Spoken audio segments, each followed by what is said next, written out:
just want to mention that Jim, besides presenting with Mode Shift, an ever-shifting ensemble of people, he's also a principal UX designer with Citrix, and I translate that to mean a very high-level individual contributor who doesn't have to manage people, which is a sweet gig. Yeah. And he also plays bass in Mode Shift, which this is a form of, but it's often a duo with Jeff Gottelf or a combo with the two of you and others. And without further ado, let's just jump right into the program.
Sip of water first. Test. So, thank you very much. We are Mode Shift. My name is Jim Kalbach. I play bass. And my co-partner and co-founder of Mode Shift is Jeff Gotthelf of Lean UX fame. Unfortunately, he couldn't be here from New York, where I'm also from. But we're very fortunate to have some really talented Bay Area musicians. So I'm going to introduce the band now, okay? Ben, that's Vic. Vic, that's Claudio. Claudio, Ben. Okay. Whoops. But seriously, we literally just met about a half an hour ago. We had no sound check. That was the first song we ever played together. And it was the first time we ever played together.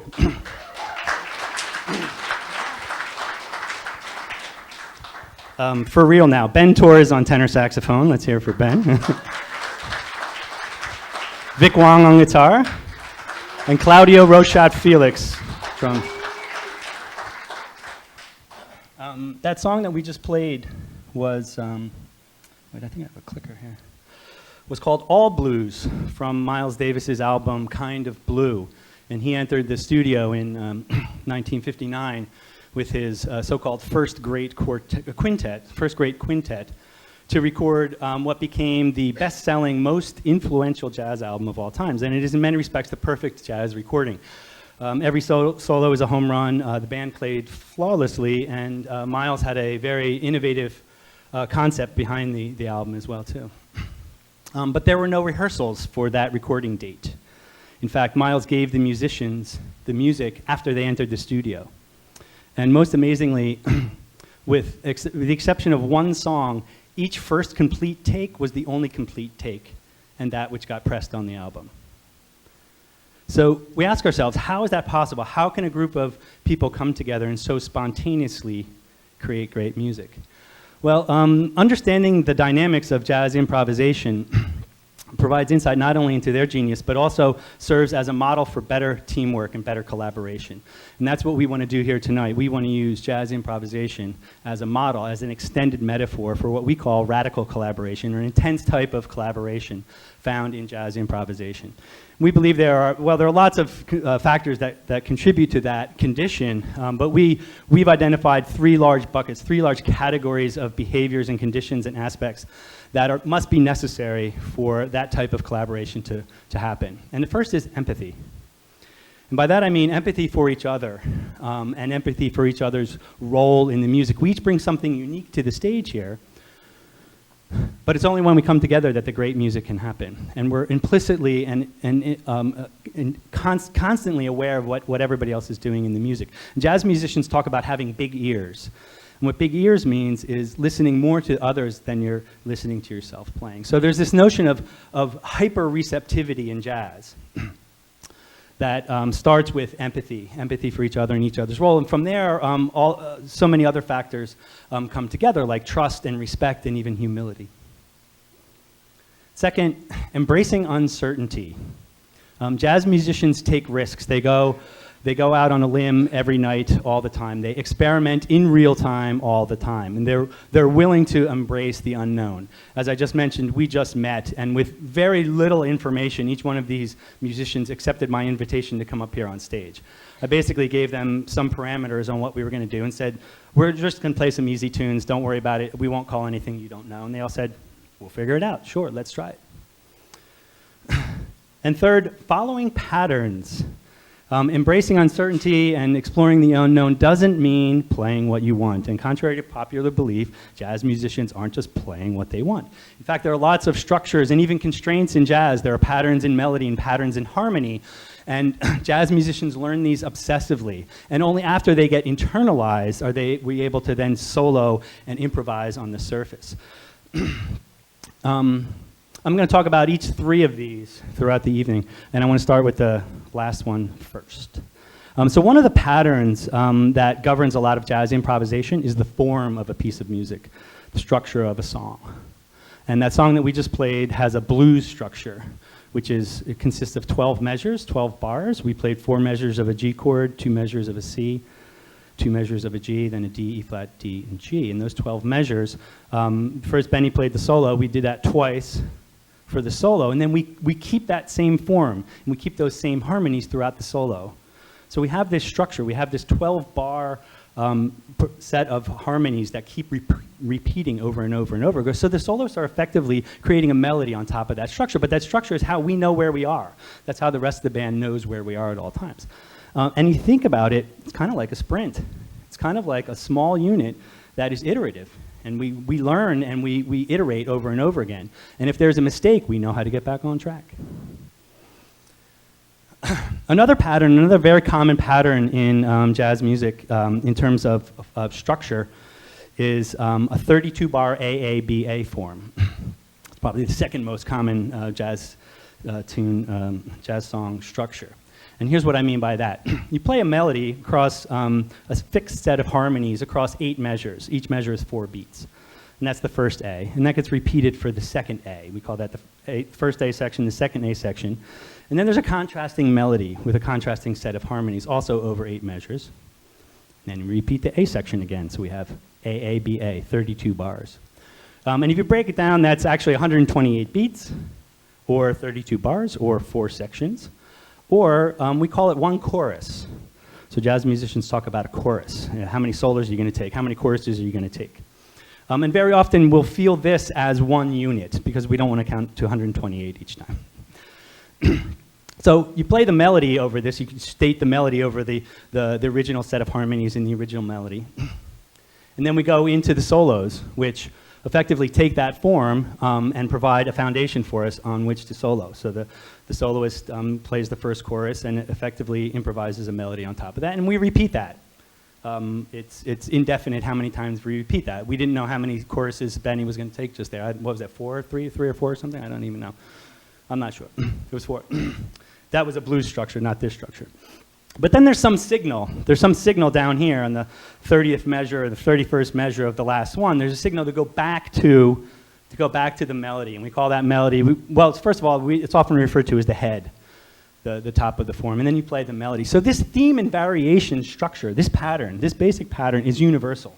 We could go literally around the world and to any jam session, and this pattern governs 95% of all improvisation. We play the melody, you solo over the form, and then you play the melody at the end. And like I said, there's a signal down here. Sometimes it's musical. Very often it's what the drummer plays or what the saxophone player plays that lets everybody know that you're going to go back to the top of the form and play the melody again. There's also a visual cue. We were just talking about this a minute ago. There's a slight visual cue. Just sometimes you see jazz musicians on stage just to confirm that they want to go back to the melody, a point to their head. I was just Sunday night, I went to see Jason Marsalis at the SF Jazz, and they were playing some tune, and he just quickly went like that to the band. I think the band knew that they were going to do that, but you kind of confirm it by tapping to your head, right? These guys are nodding. Thanks, guys. Right, tap to your head. So what we're going to play another tune for you. It's a 32-bar AABA form, and what I want you guys to do is see if you can follow along with us. See if you can follow along with us. It'll be easy when we play the melody because you hear the melody come to the end, but then when we're in the solos here, see if you can follow along and tap your head every time we get to the new top of a new structure. A new chorus, I should say. Top of a new chorus. And then we'll talk some more about some more patterns when I get back.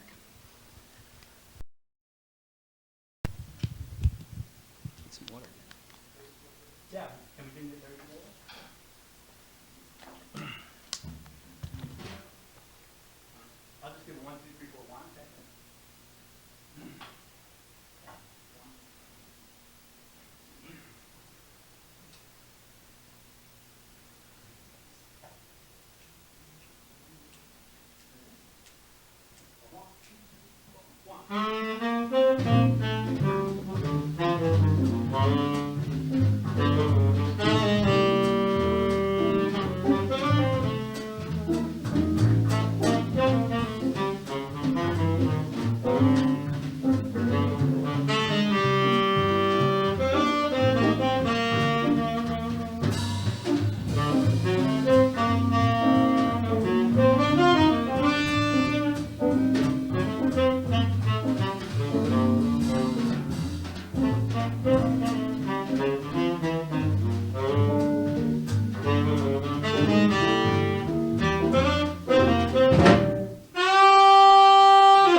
Couple of observations. We did something in there called trading fours. That's another pattern. You just go to any jam session or any jazz club band and say trading fours. That's a pattern in which we play, for Claudio's solo, we played the first four measures here. We played as a band, and then we gave a drum break here. But that form stayed the same. We never lost that form. So we just kept playing through that form. That's called trading fours. You can also trade twos and eights and things like that. But trading fours is a standard pattern. We didn't know we were going to do that. I think we mentioned it ahead of time. We talked about, when are we going to do fours? Because we had to do it sometime. But we just kind of looked at each other. And also the head there, I pointed to my head when Benny wanted to go back to the solo. And then was everybody able to follow along in Benny's solo? Particularly, he just 3 choruses, I think. You follow off his choruses. I think Vic took 2. Any other observations that you guys had in that tune? Yeah. So yeah. Usually,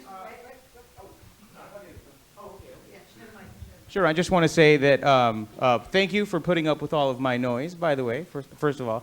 But there's like a tipping point that you reach at the end where you have to make a choice. Are you going to come around and do it again, right, when the 30-second bar comes around? So you have to make a choice, and then you have to let these guys know what you're going to do. So oftentimes, when we came to the end of that solo, oftentimes the trading fours is going to start. I wasn't actually going to trade fours. It was initiated by the drummer. So by listening to each other, we sort of send these signals. And in my opinion, the most dangerous part is when you get to that 30-second bar. You get to that little turning point.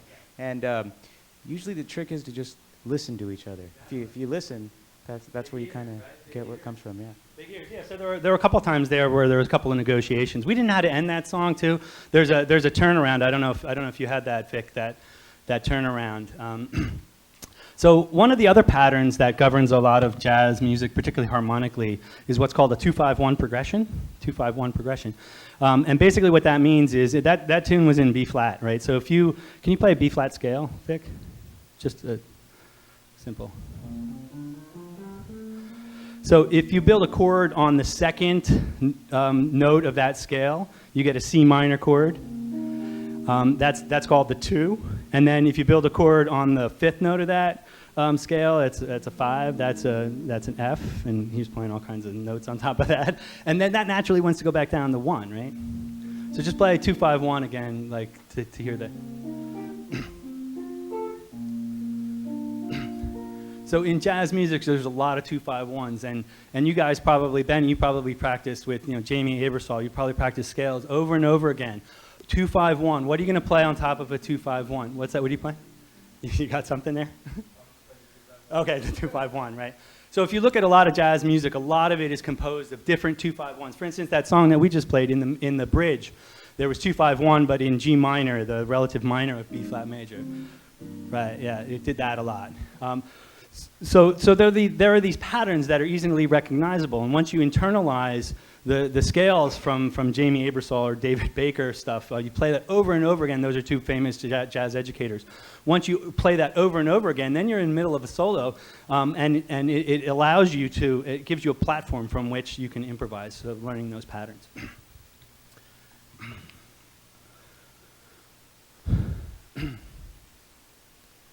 So, I had a question for us. I am a designer myself, right? So what patterns of practice do we have? And I don't know the answer, so I'm asking you. Do we have patterns of practice that you could go to a design studio in South Africa or anywhere around the world and they'll know exactly what we're talking about? Yeah? Green means go. Green means go? Is that a pattern of practice? I don't mean design patterns like interaction patterns. I mean like we get together as designers and we know what we're all going to be doing. Anything?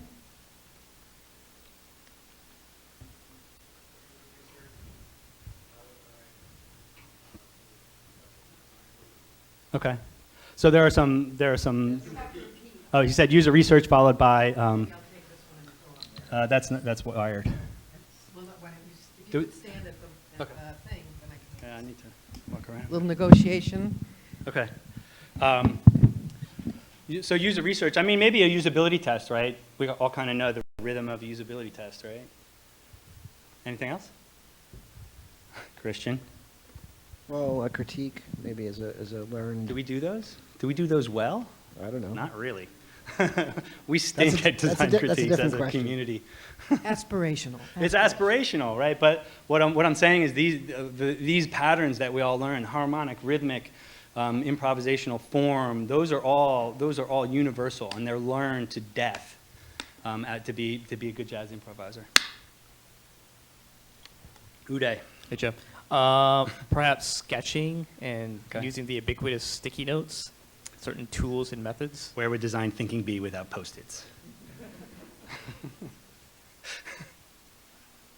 Okay. So again, I don't have the answer, but maybe we should have some more patterns of practice. It's a question. I'm asking a question here, not giving an answer. There are no mistakes in jazz. We just talked about a few mistakes that we made, but we recovered so quickly and so well, you guys probably didn't even realize that we were negotiating up on stage there, right? Many people have said there are no mistakes in jazz, just missed opportunities. And I want to read a passage from Herbie Hancock's biography, which just came out this year, autobiography called Possibilities. Many of you know Herbie Hancock from his rocket days in the 80s and some of his pop and fusion stuff, but he actually started with Miles Davis in the early 60s. He was in his second great quintet. Herbie Hancock has a nearly 60-year career as a jazz pianist. And he recounts that in his book called Possibilities. And this is the opening page. These are the opening sentences of his autobiography that just came out this year. I'm on stage in a concert hall in Stockholm, Sweden in the mid-1960s playing piano with the Miles Davis Quintet. We're on tour, and this show is really heating up. The band is tight, we're all in sync, we're all in the same wavelength. Everything feels magical, like we're weaving a spell. Tony Williams, the drumming prodigy who joined Miles as a teenager, is on fire. Ron Carter's fingers are flying up and down the neck of the bass, and Wayne Shorter's saxophone is screaming. The five of us had become one entity, shifting and flowing with the music. We're playing one of Miles' classics, So What? And as we hurtle towards Miles' solo, it's the peak of the evening. The whole audience is on the edge of their seats. Miles starts playing, building up his solo, and just as he's about to really let loose, he takes a breath. And right then, I play a chord that is so wrong. I don't even know where it came from. It's the wrong chord in the wrong place, and now it's hanging out there like a piece of rotten fruit. I think, oh shit. It's as if we've been building up this gorgeous house of sound, and I just accidentally put a match to it. Miles pauses for a fraction of a second, then he plays some notes that somehow, miraculously, make my chord sound right. In that moment, I believe my mouth actually fell open. What kind of alchemy is this? And then Miles just took off from there, unleashing a solo that took the song in a new direction. The crowd went absolutely crazy. I was in my early 20s and had already been playing with Miles for a couple of years by this time. But he was always capable of surprising me. And that night, when he somehow turned my chord from a wrong to a right, he definitely did. In the dressing room after the show, I asked Miles about it. I felt a little sheepish, but Miles just winked at me, a hint of a smile on his chiseled face. He didn't say anything. He didn't have to. Miles wasn't one to talk a whole lot about things when he could just show us something instead. It took me years to fully understand what happened in that moment on stage. As soon as I played that chord, I judged it. In my mind, it was a wrong chord, but Miles never judged it. He just heard it as sound that had happened, and he instantly took it on as a challenge, a question: how can I integrate that chord into everything else we're doing? And because he didn't judge it, he was able to run with it, to turn it into something amazing. Miles trusted the band, and he trusted himself, and he always encouraged us to do the same. This was just one of the many lessons I learned from Miles. Right, so a lot of interesting themes in there. The thing I found interesting is that Herbie Hancock's one of the most well-known, prominent living jazz pianists of all time, starts his autobiography with that story about making mistakes and having those mistakes by somebody else who's his superior, the band leader, one of the greatest jazz band leaders of all times. And think of the humility there. Herbie Hancock was like 23 or 24 at that time. And he plays a wrong chord in the middle of a solo, and Miles just turns and says, "Okay, I'm going to pivot on that." Right? So he took that as an opportunity. He took that as an opportunity. So there are no mistakes in jazz. If you think about what is the goal of these musicians when they're getting together? This is probably somewhere in New Orleans. What are they trying to accomplish? They may not know what's going to happen along the way, but they have a desired outcome in mind. They have a vision of what the sound is going to be. But in reality, we don't know how we're going to get there. And sometimes along the way, we don't know what the end state will be, right? Who would have thought these two college hippies would be world leaders? That's Bill Clinton and, I guess, Hillary Rodham at the time. But we have no idea what the end state's going to be sometimes, right? Here's the very first Twitter site, right? Who would have thought that major news networks are getting, confirmation of stories through this, right? But then things like this happen, right? That the usage of the product and behavior and the patterns, right, start coming out over time, and you go with it, right? So this is the picture of the first hashtag. I think Jeff told me that, right? They didn't plan hashtags in Twitter, right? Maybe it was even a wrong chord there, but they went with it. They embraced it. This is Sonny Rollins. Guess we're gonna do a Sonny Rollins tune. Oh, we talked about that. So Sonny Rollins, also alive, one of the greatest tenor sax players. In the 1950s, it was at the height of his career. He was the jazz saxophone player in New York City in the mid-50s, just before John Coltrane started his career. And right at the peak of his career, right at the top of his game, he took a sabbatical. For 2 years, 3 years, how long was he off? 2 years. He took a sabbatical because he wasn't satisfied with what he was doing himself. And he felt there was too much certainty in his playing, so we're talking about uncertainty now. And what he did is he went out to the Williamsburg Bridge between Brooklyn and Manhattan, and he sat on the bridge and played literally every day for 2 years. And apparently, every time he heard something that he had played before or that was similar to what he just played, he'd take the saxophone out of his mouth, stop, and start over again. He wanted everything to be as spontaneous as possible. So embracing uncertainty and practicing embracing uncertainty. There's a character in The Simpsons called Bleeding Gums Murphy. There's one scene where he's sitting on a bridge, and I think Lisa calls up to him. He's modeled after Sonny Rollins.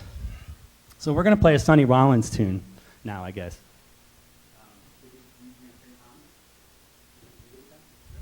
This is a little bit different from the ones we just did. This is called St. Thomas. It's not, right after he took a sabbatical, he recorded a famous album, and he entitled it The Bridge, for the Williamsburg Bridge. But we're not going to play anything from that album. We're going to play his probably his most famous song called St. Thomas.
How about Benny's solo on there? Benny Torres again. Vic Wong, Claudio Rochat-Felix. Yeah. That was pretty good. So the recording of this, there's a famous drum solo in there too, a couple choruses. And actually when they come out of it, they go into swing too. We could have done that. We didn't, but we kind of had this idea of the sound in our minds. I mean, we've all heard that. How many times have we heard that recording, right? So we kind of knew where we were heading, just like I told you. We had a desired outcome, even though we've never played together before. And we have patterns, and we have empathy for each other, and that gets us through it.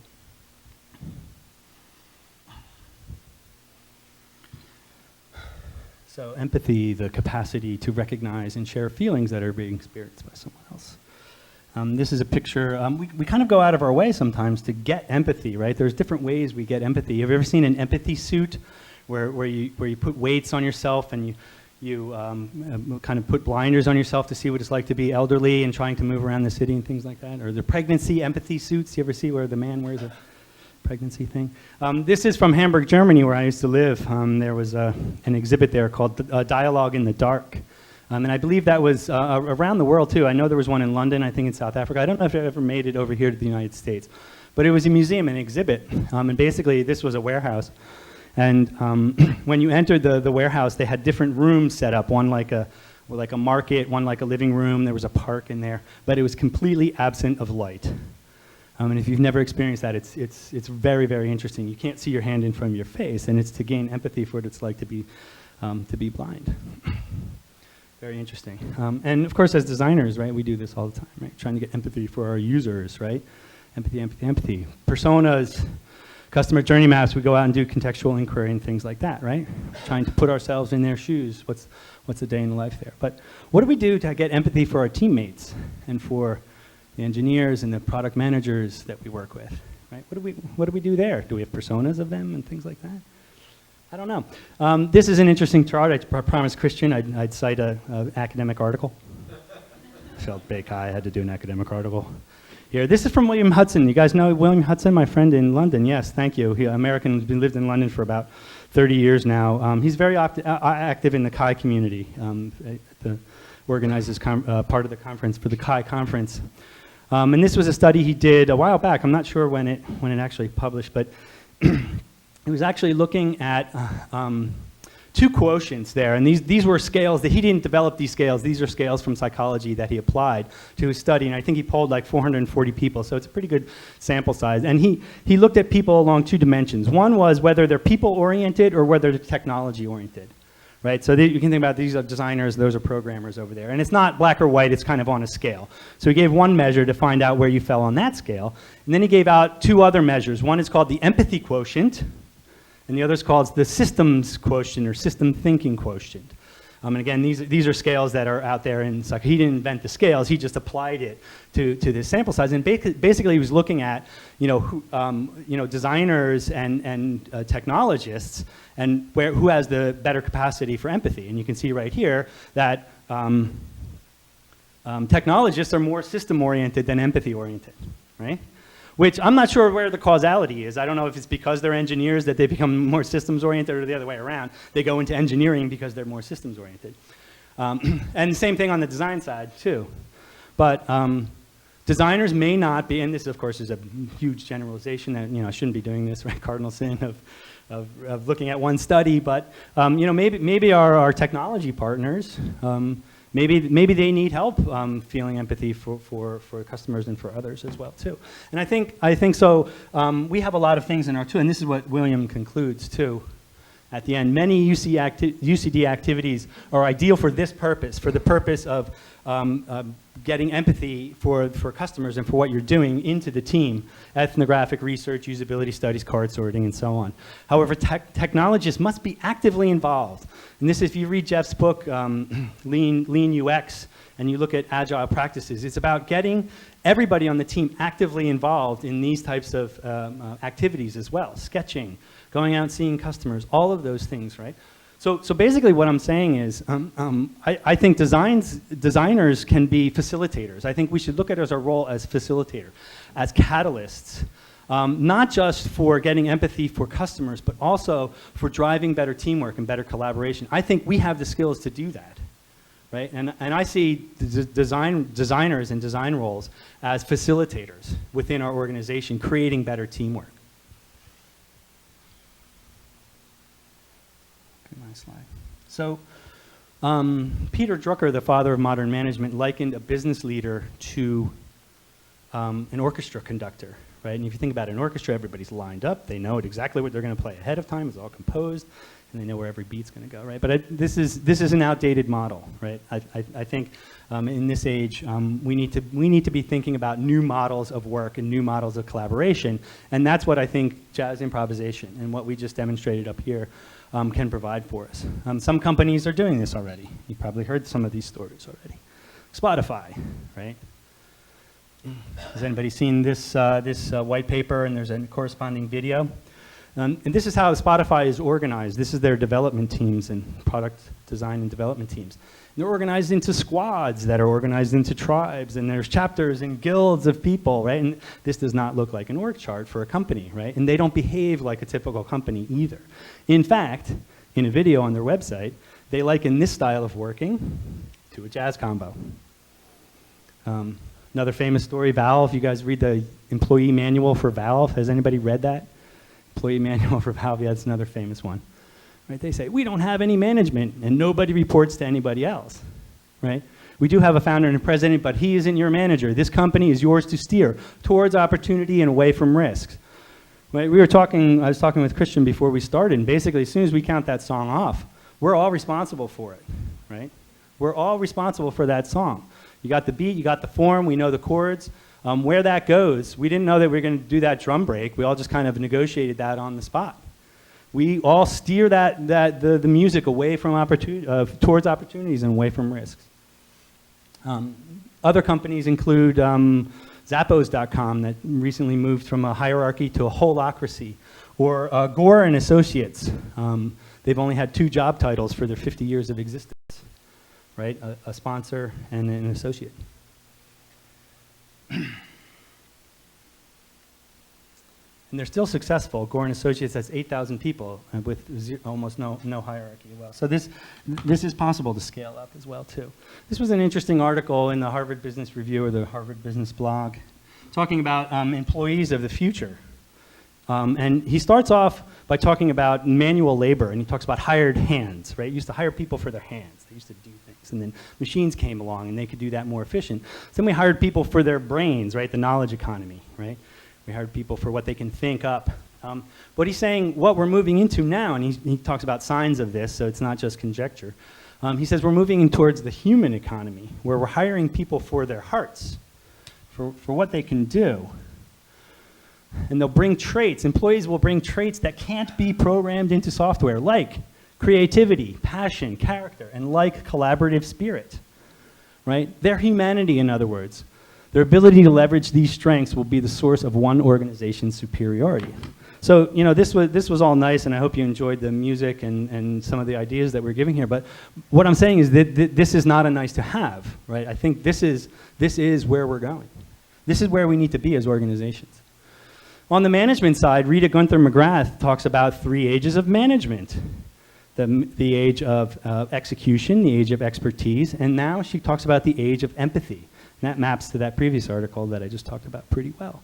And here's what she writes.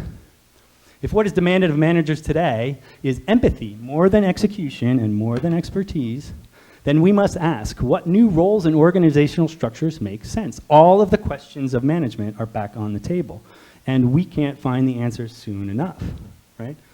I believe some of the answers are right here. And I've been playing jazz music for a very long time, and I've experienced this. And when you experience that with patterns and empathy and embracing uncertainty and thinking about how I can apply this to my job, I think it could be magical. I think great things can happen. So in this age of hyper competition and big bang disruption and transient advantage, I don't think we can ignore the fact that we need new models, new ways of working. What we're suggesting here is that a jazz combo provides a model for us to look at. And we need to think less like orchestras and orchestra conductors. We need to think more like jam sessions. So that's the end of the presentation part. Thank you very much.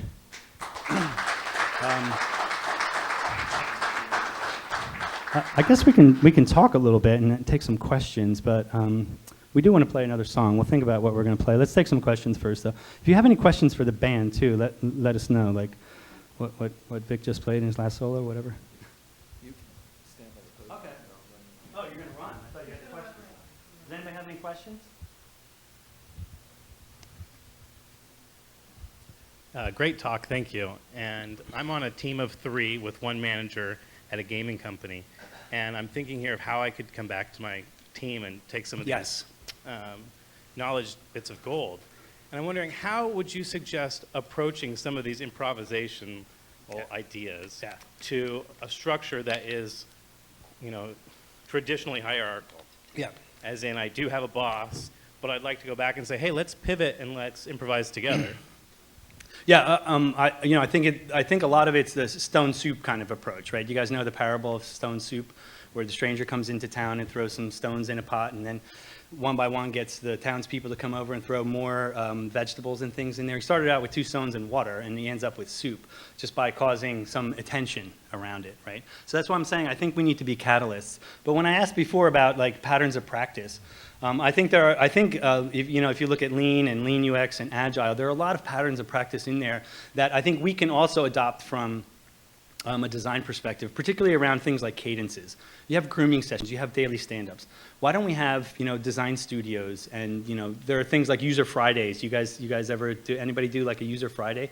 Every Friday or every other Friday, you're recruiting users, right? So it actually turns the user research model on its head, because you recruit the user and then figure out what you're going to test. So every Friday you're going to be able to show something to somebody. So I think there are things like that where you can institute cadences, for instance, or we can look at patterns that are in sprints and think about how we can make design sprints, or how design can fit into those sprints as well too. Because we essentially did a bunch of sprints up here to compose that song as well too. But to be honest with you, Christian and I actually chatted about this exact topic before the talk here, and we don't have all the answers, and Jeff Gotthelf and I are actually working exactly on that question right now. So maybe you'll have us back and know more later, but we can talk afterwards. Thanks. I was wondering what the equivalent in the UX profession is of quoting in jazz. Of what? I didn't hear the Quoting. word. Quoting. So, yeah. we often hear designers say, well, we're going to do it the way Microsoft did it because they've been successful. Or you might say, well, Amazon has a good nav bar, so let's use that. Yeah. But quoting in jazz is not, it's not like stealing a whole. No, it can be actually kind of cool. You quoted something. I forget what you played, Benny. Yes, I did. I quoted something in the bridge of "There Is No Greater Love." But you quoted something too. I forget what it was. I remember, but I'm reminded of that saying. I don't remember. I guess so. We just that's what I'm being told. I'm reminded of that quote. Sometimes it's it's a reference to something Picasso said, but I'm not sure he really said it. But what is it? Amateurs borrow and professionals steal, yeah. or something like that. Yeah. So the trick is to own it. Right. Right. You steal the riff or the idea. Yeah, totally. And make it your own. Yeah. When you're quoting, you want to try to be funny, I think. Get a nice laugh out of it. Sometimes it's funny. Yeah, if it works. If it works. Try to steal it and make it your own. In jazz, anyway. Yeah, but I mean, we do this all the time, right? Everybody in e-commerce has a shopping cart in the upper right? Like that was like Amazon did that first, and now, it's become a meme and things like that. So we do quote each other, and to some degree that's healthy. But then you make it your own, right? It's how do you quote and make it your own as well too.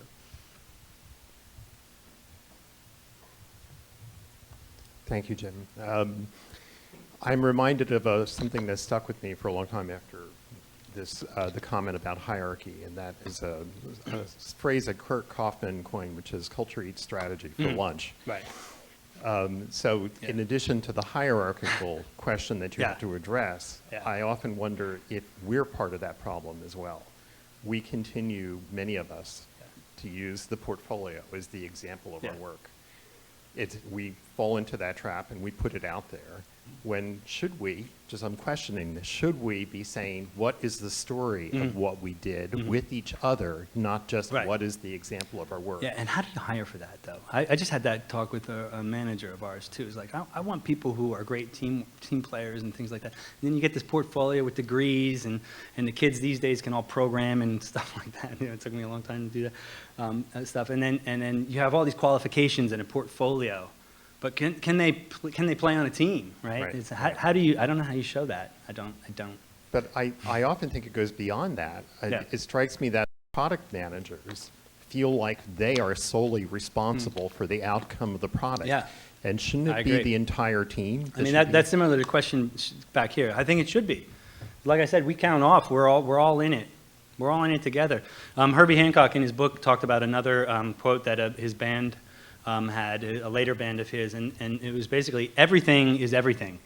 Which basically they were saying, as a band, like being together, that's everything, right? It's not about Herbie Hancock and things like that. I went to a concert with I saw Branford Marsalis playing in Santa Barbara with his quartet, and he would play a solo. You know, he's one of the most popular sax players around right now. One of the best, you know, tenor sax players around right now. And he would play his solo, and then while the piano player or the bass player was soloing, or the drummer, he walked off stage. He was in the shadows.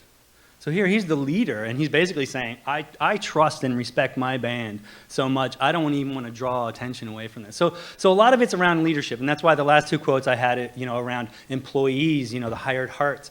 But I think management also has to get empathy as well, too.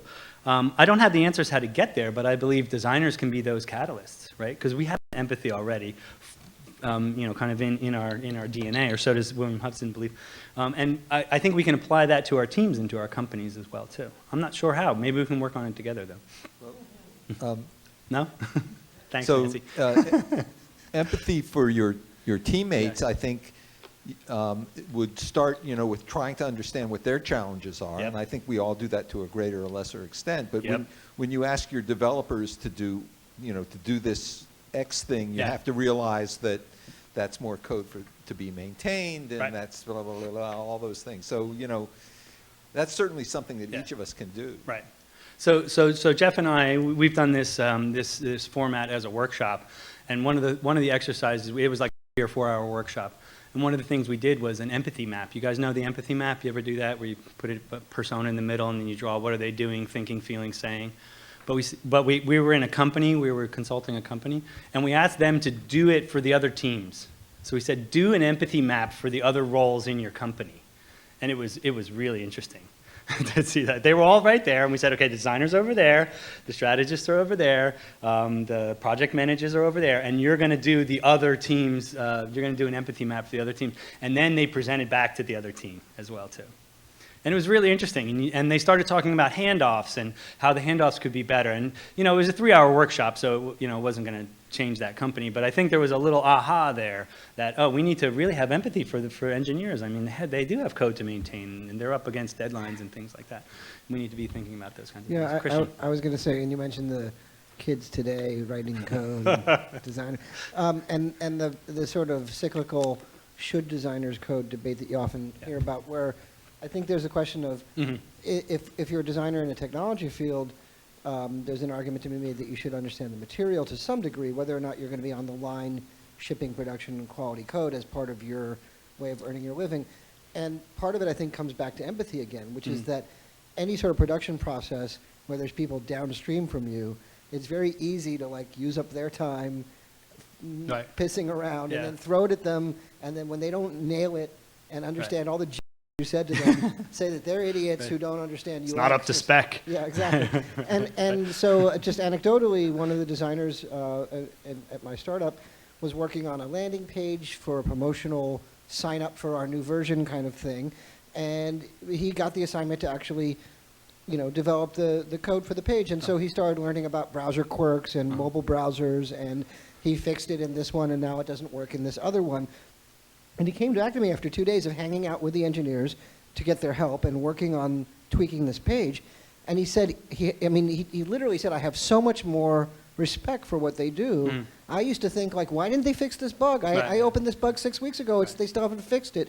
He thought you find the bug, you fix it, like it's a thing in the code, labeled as a bug or It used to something be, like right, that. a bug yeah. in the And he had way more punch empathy card, because he saw what it was like to squeeze the balloon at one end and have it right. grow Right, up at the other end exactly, again. yeah. And so, I mean, I don't know, you can't make everybody do everybody else's job. Maybe Right. that's too literal. Right. But there's really something in that about the empathy that I think made him a better designer Right. and much better at communicating with Yeah. engineers after that. Yeah, great. Thank you. Was there a question there, Chris? I don't think so. But but think about the touch points that you have with your colleagues as well, too, right? Think about all of the touch points you have with your colleagues and which ones gain more empathy for you with them as people and with them as in their roles as well, too. And very often, we're sending emails and we're in anonymous meetings with them and things like that. Last night I just went out to dinner with the developers from the project I'm working on. And things like that are really important. So jazz musicians hang out together, right? They hang out together, and particularly when they're on tour. Herbie Hancock talks about this. All the jazz autobiographies. They talk about going on tour and just living with each other and getting to know each other as people as well too. I think is really important. But how could you do a developer's job for a day, even if you can't code? How could you put yourself in those shoes? Again, I don't have answers how to get around managers and structures that are in place now too. But we are facilitators, and we have the empathetic skills. So let's bring this into our organizations as well too. So along the same line of empathy here, we mentioned how do you hire for this type of trait? And imagine that your jazz group here has 3 members, and you want to bring in a 4th. Yeah. How are you going to do that to hire somebody or bring somebody in who's good at improvising with your team? And then can you maybe apply that to this same hiring problem? Well, how do they find? I mean, how did Miles find all this? I mean, Miles Davis was a great leader. He actually wasn't the greatest trumpet player in the world, but he had great ideas about albums and great. You think what? Yeah, he's a trumpet player, but yeah, he's awesome. But he had all these concepts for the albums, and he was great at putting bands together as well too. And he would go out and listen to people, right? He would go out and observe people. I don't know how we do that, because with music, it's sound, and the transparency is in real time, right? So there's 100% transparency what everybody's doing all the time. I'm not sure how we do that with designers in terms of particularly around hiring. I don't know. What about the difference of with a musician? Are you going to go and look at their past music, or are you going to instead ask them to play on the spot and look at what they can produce right now? Probably would. I saw a couple of videos. I saw actually all these guys on YouTube. Oh, okay. When I was trying to find the band. There was that. But I think doing it in real time is also, doing it in real time is really where the proof is going to be in the pudding. And jazz musicians can do that, right? So we have jam sessions. There was a jam session in San Francisco at the Savannah Club on Sunday night. I just went down there and I sat in, and people get to know each other, and you get to hear each other play. We're going to play another song. We don't know what it's going to be, though. What did we say? What do you guys want to play? Moncton? We're doing Coltrane. I'll put the anniversary of Love Supreme. 50th anniversary of Love Supreme today. What do you want? Was that Mr. PC? What do you think?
mentors, Vic Wong, Claudio Rochat-Felix. Thank you very much.